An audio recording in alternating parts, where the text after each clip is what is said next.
bersyukur kepada Tuhan karena pada saat ini kita dalam keadaan baik, sehat, bahkan kita boleh dilayakan oleh Tuhan untuk memuliakan Tuhan. Dan saudara kasih dalam Tuhan, ya meskipun bilangan kita yang hanya sedikit, tetapi saudara mari kita tetap fokus kepada Tuhan.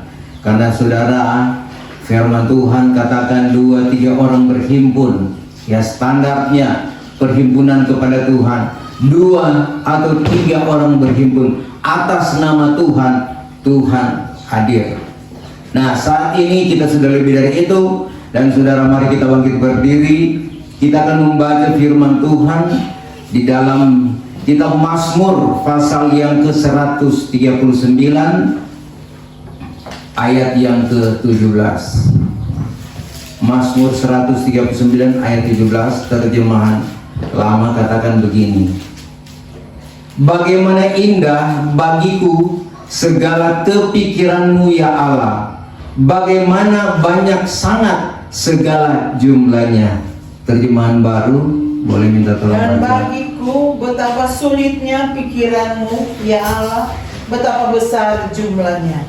Iya, saudara kasih dalam Tuhan, inilah firman yang sudah kita baca bersama-sama pada saat ini, ya. Firman Tuhan yang datang bagi kita, saudara, adalah bukan kebetulan, tetapi ini adalah maksud Tuhan agar supaya kita bisa mengerti apa kehendak Tuhan. Kalau di dalam terjemahan baru, ya ini doa di hadapan Allah yang Maha Tahu. Ini merupakan Mazmur Daud, saudara, ya. Mazmur Daud yang tentunya disampaikan kepada orang-orang pilihan Tuhan, orang-orang yang sudah dipilih oleh Tuhan, bahkan orang-orang yang dalam pemeliharaan Tuhan. Saudara, orang yang dipilih Tuhan dalam pemeliharaan Tuhan, ya, dia tetap mengawasinya. Tuhan tetap melihat apa yang menjadi pergumulannya, masalahnya, apa yang menjadi kebutuhannya, itu Tuhan sangat tahu. Nah, oleh sebab itu, bagi saya dan saudara yang dibilangkan orang-orang yang sudah dipilih oleh Tuhan, marilah kita saudara sekalian mengerti apa kehendak Tuhan. Sebab kalau Tuhan yang sudah menetapkan kita dan kita tetap setia mengiring Tuhan, ya, maka saudara sekalian Tuhan lebih tahu pergumulan apa yang ada dalam kehidupan kita. Dalam ayat ini dikatakan saudara sekalian, bagaimana indah bagiku segala kepikiranmu, ya. Sangat banyak saudara, ya, kepikiran Tuhan itu sangat indah. Ini saudara suatu kesaksian daripada seorang raja Daud, ya. Tetapi ya di dalam terjemahan baru saudara sekalian agak berbeda, ya. Dan bagiku betapa sulitnya pikiranmu ya Allah, betapa besar jumlahnya. Indah dan sulit saudara sekalian satu hal yang sangat jauh berbeda, entah diterjemahkan dalam versi apa, tetapi yang kita tahu bahwa terjemahan Bode, terjemahan lama itu memang Tuhan sudah sampaikan, ya, kepada guru kita, yaitu bahwa akan datang, bahwa firman Allah itu, Alkitab itu akan dibaharui, akan ada terjemahan-terjemahan baru.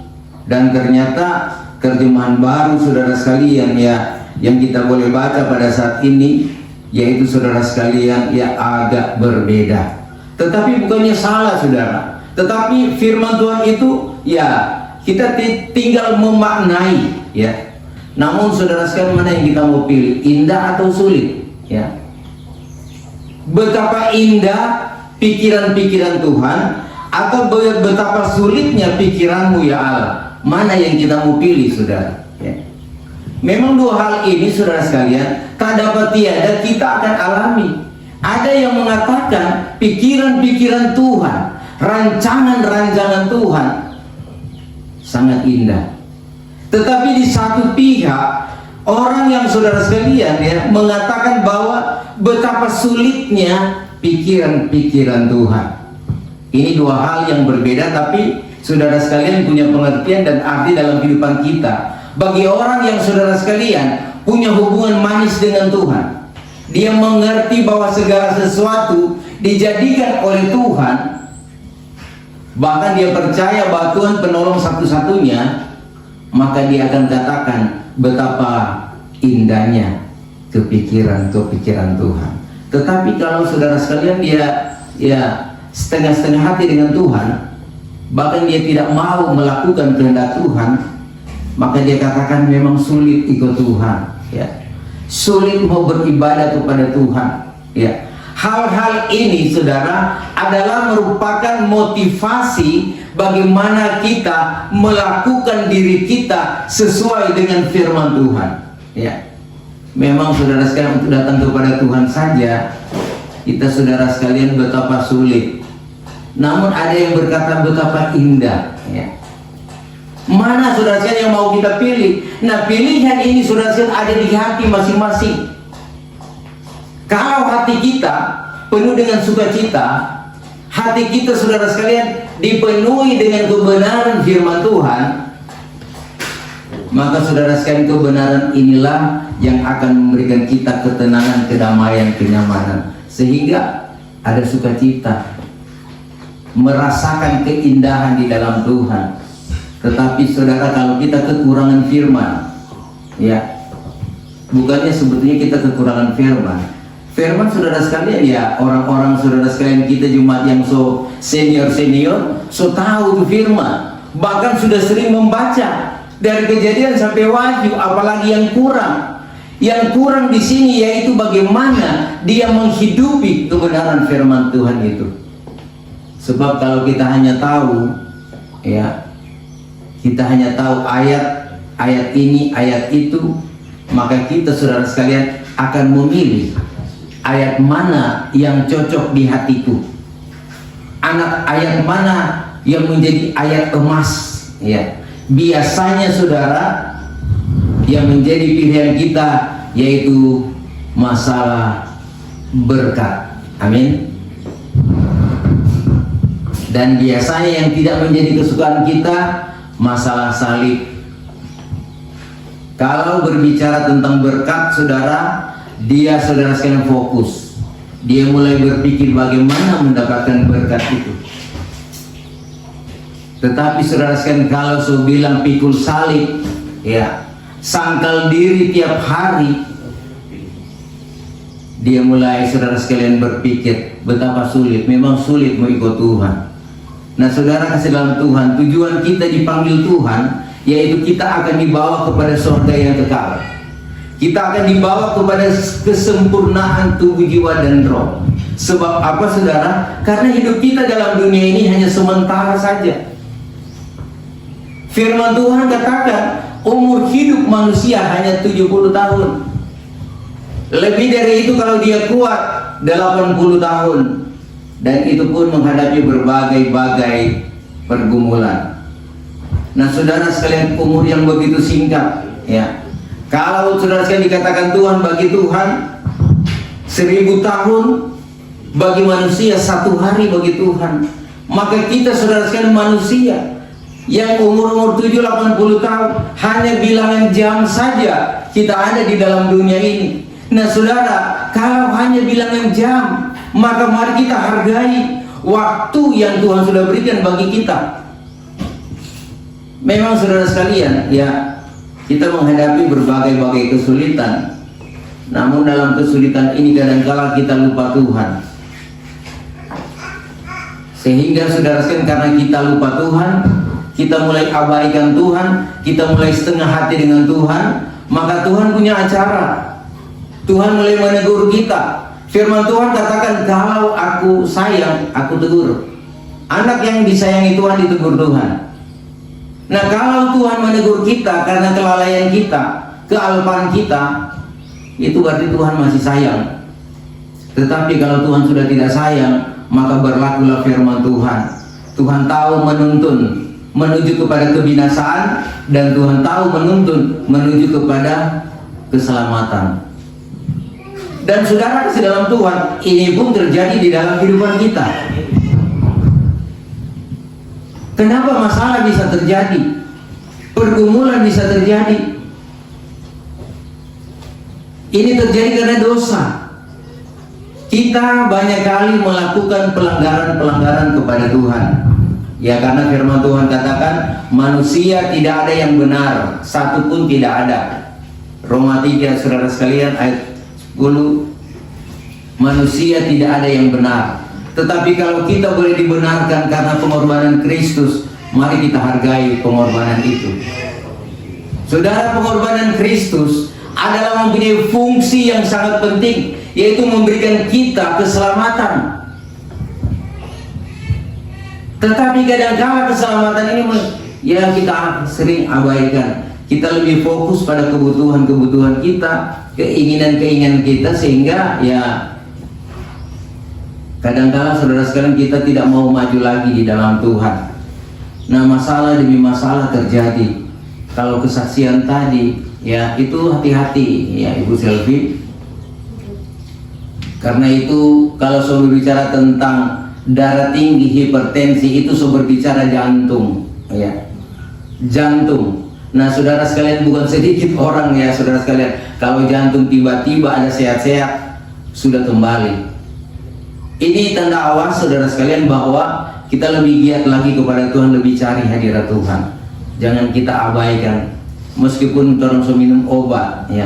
Bagi Tuhan saudara sekalian, kalau orang dekat dengan Tuhan, berbicara dengan Tuhan, penyakit sebesar apapun itu akan lewat. Kita tidak akan mengalaminya. Nah, ini saudara sekalian merupakan pembentukan iman, ya.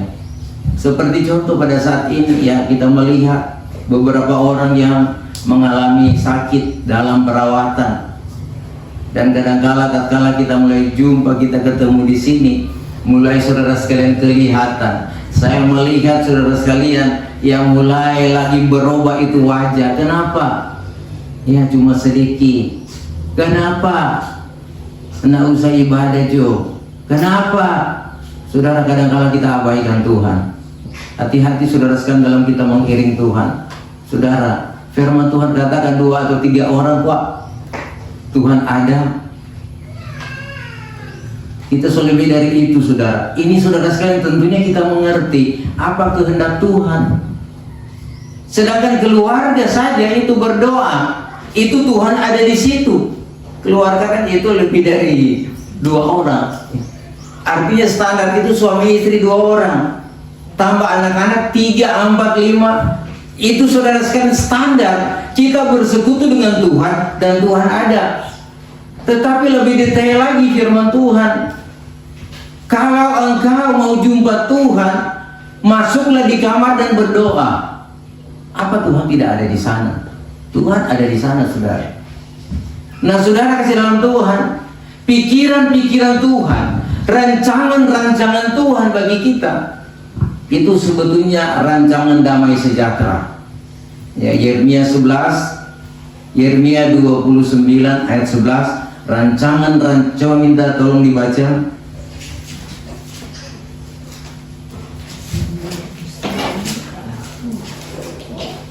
Yeremia 29 ayat 11. Sebab aku ini mengetahui rancangan-rancangan apa yang ada padaku mengenai kamu. Demikianlah firman Tuhan, yaitu rancangan damai sejahtera dan bukan rancangan kecelakaan, untuk memberikan kepadamu hari depan yang penuh harapan. Iya, saudara, inilah pikiran Tuhan. Inilah rancangan Tuhan di dalam kehidupan saya dan saudara. Tuhan tahu, ya, dan Tuhan merancangkan dalam kehidupan kita untuk memberikan kita hari depan yang indah, yang penuh harapan. Dia tidak merancangkan kita dengan kecelakaan. Dia tidak merancang kita dengan masalah yang terlalu berat, saudara. Tetapi rancangan Tuhan, pikiran Tuhan itu memang sangat luar biasa. Yesaya 55 ayat yang ke-8 kita baca.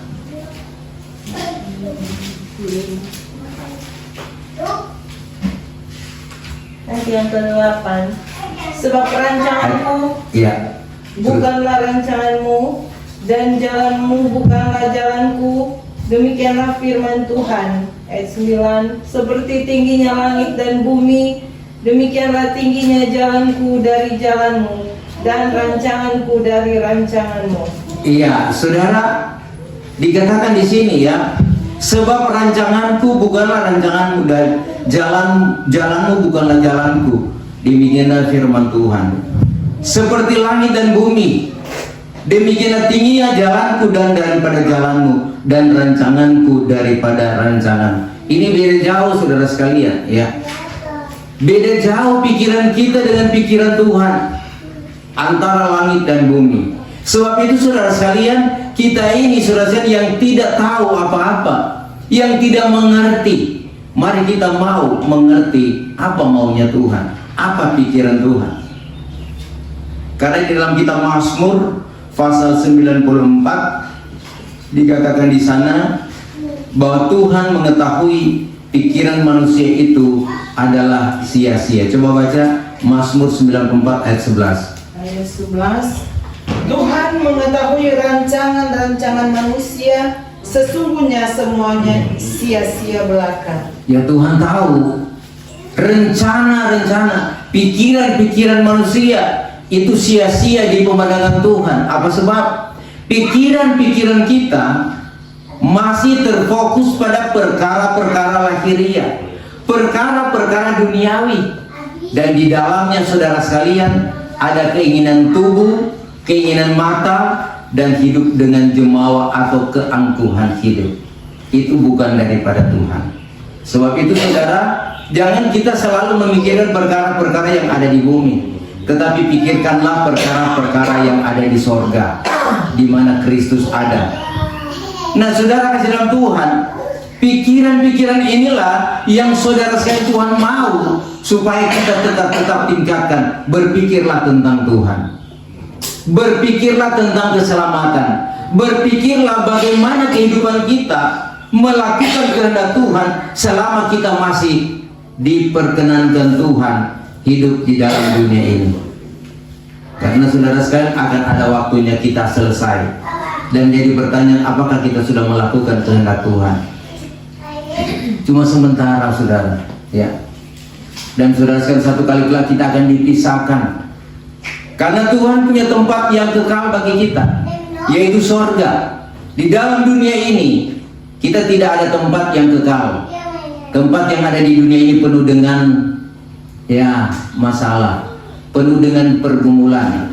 Meskipun kita sudah bangun rumah besar, sudah buat tembok-tembok yang besar, tetapi masih tetap bermasalah. Nah, oleh sebab itu saudara, kita cari tempat yang kekal, yaitu sorga. Perjalanan kita ke sorga. Namun dalam perjalanan ini kita tentunya menghadapi rintangan-rintangan. Rintangan-rintangan yang kita alami itu adalah diberikan oleh kuasa kegelapan iblis. Iblis paling tidak suka kalau kita mau datang beribadah. Iblis paling tidak suka kalau kita mau berdoa. Sebab itu saudara, kalau di hati sudah mulai ragu-ragu atau tidak sungguh-sungguh lagi datang ke Tuhan, ingat baik-baik, iblis mulai berhembus. Dia mulai berbicara,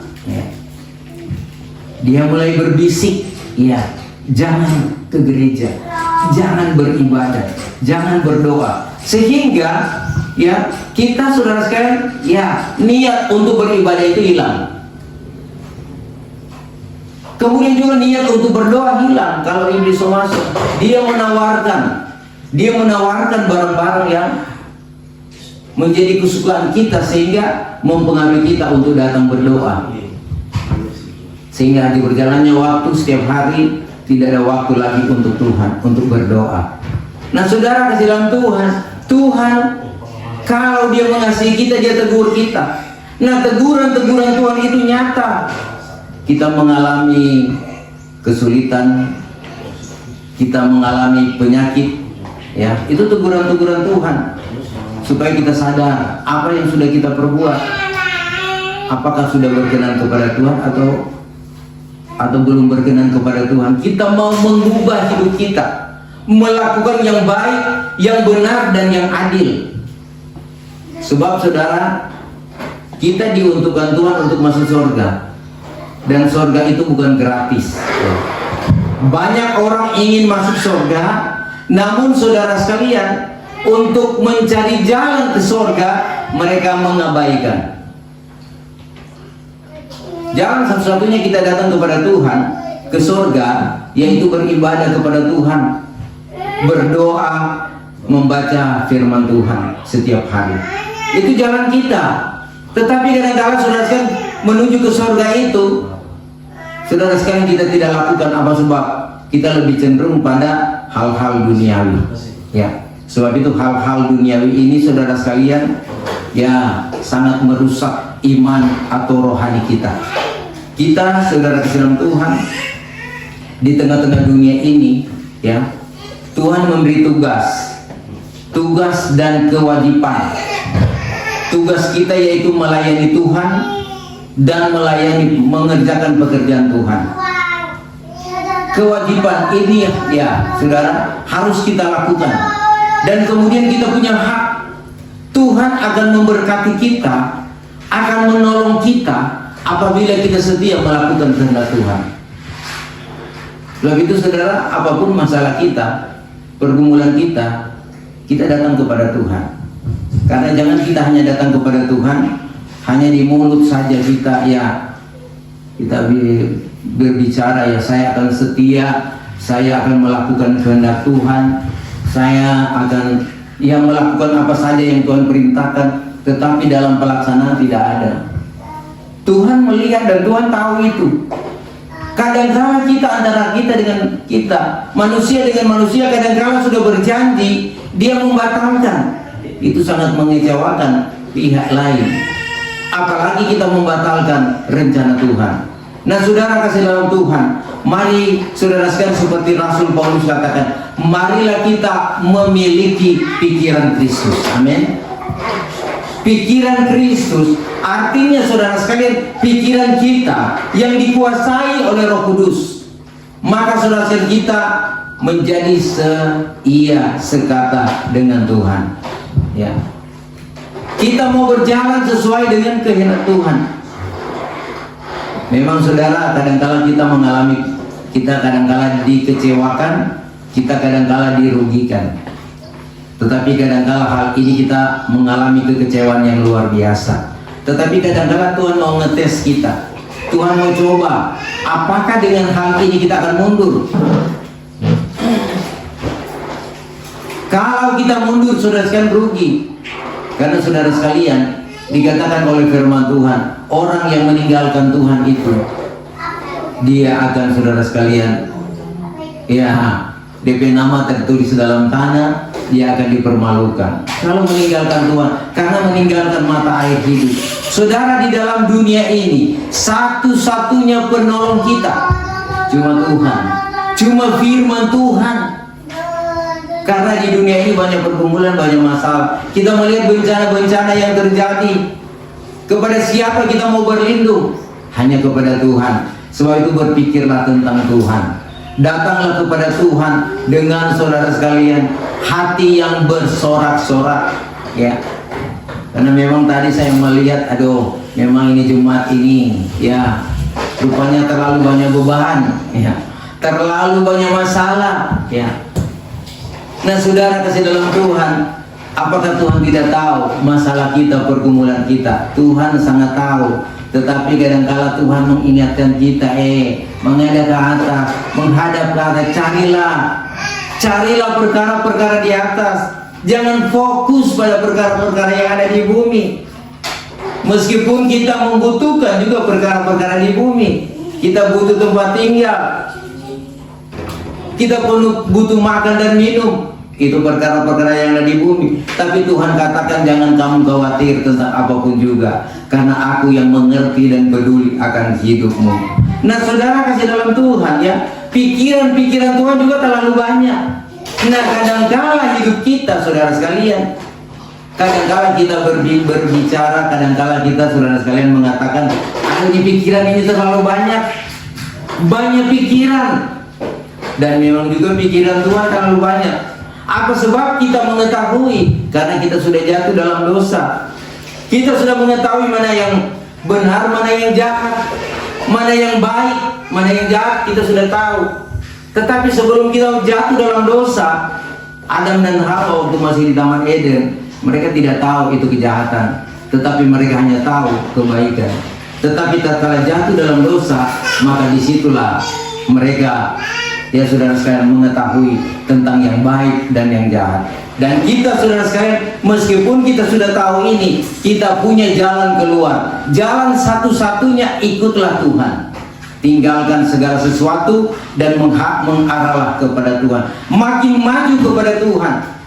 Saudara, sebetulnya dalam kita mencari Tuhan, Tuhan mau supaya kita bertambah-tambah.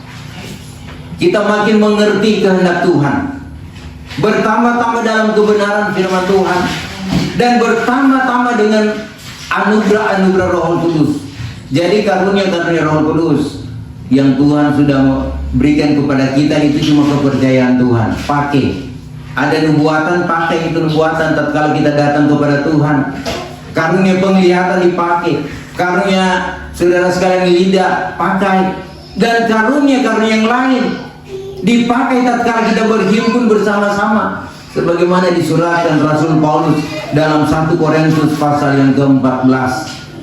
Inilah saudara sekalian maksud Tuhan dalam kehidupan kita, supaya kita ini saudara sekalian menjadi anak-anak pilihan Tuhan, menjadi kekasih-kekasih Tuhan. Karena tujuan kita saudara mengiring Tuhan, apalagi dalam pengajaran kabar pengantin Kristus, kita menjadi pengantin sorga untuk menikah dengan Tuhan. Itu luar biasa saudara, menikah dan akan masuk Yerusalem baru. Ini kota kekal. Kita akan selama-lamanya di sana. Sebab itu karena ini Yerusalem baru begitu indah, mulia, terbuat dari emas, saudara. Dan kalau kita sudah di sana, itu di sana tidak ada lagi air mata, tidak ada lagi penderitaan. Semua sudah dihilangkan oleh Tuhan. Di sana penuh dengan sukacita, hanya di sorga, saudara. Sebab itu selama kita dalam dunia ini kita menderita. Sebab itu firman Tuhan katakan, kuatkanlah hatimu, percayalah kepadaku, kata Tuhan. Di rumah Bapakku banyak tempat, banyak tempat yang Tuhan sudah sediakan, dan kita pun punya tempat di sana. Yang penting kita melakukan kehendak Tuhan. Saudara, memang firman Tuhan saat ini adalah hanya memotivasi kita saja, supaya di hari-hari ini jangan kita lengah. Tetapi mari kita pergunakan waktu-waktu yang ada untuk melakukan kehendak Tuhan, mengerjakan pekerjaan Tuhan, setia beribadah, setia berdoa, setia berpuasa. Ini saudara sekalian yang Tuhan minta. Sebab barang siapa yang setia sampai pada langkah yang terakhir, ya kata Matius pasal yang ke-4, dialah yang akan diselamatkan. Cuma yang setia sampai langkah terakhir. Kapan langkah terakhir itu kita tidak tahu, ya. Langkah terakhir tatkala kita dipanggil oleh Tuhan, itulah kita selesai. Dalam firman Tuhan katakan, selangkah juga jaraknya antara kita dengan maut, berarti selangkah juga jaraknya antara kita dengan keselamatan. Nah ini saudara sekalian, nasihat kebenaran firman Tuhan mengkuatkan kita di hari-hari ini. Karena hari-hari ini kita diperhadapkan dengan masa-masa sulit, masa-masa sukar. Dan di masa-masa sukar ini saudara, kehidupan manusia semakin koncudu, semakin pelit, ya. Semakin saudara sekalian mengasihi dirinya sendiri. Kata Rasul Paulus dalam 2 Timotius pasal yang ke-3, ya. Masa-masa sukar, orang akan lebih pelit, ya, tidak mau mengasihi, tidak setia lagi kepada Tuhan, dan inilah yang akan terjadi. Namun saudara, kalau kita sudah mengerti kehendak Tuhan, kita lawan semua itu. Kita harus mengasihi Tuhan, kita melakukan kehendak Tuhan, dan kita jangan menjadi malas, tetapi kita tetap rajin di dalam Tuhan. Karena orang yang rajin itu dia akan terima pahala, dia akan terima mahkota kehidupan, yaitu kehidupan yang kekal. Hanya orang yang rajin bekerja, hanya orang yang setia datang kepada Tuhan, karena Tuhan yang mempunyai sorga. Tuhan memberkati. Mari kita akan mempersiapkan diri, kita masuk pada doa dan penyembahan.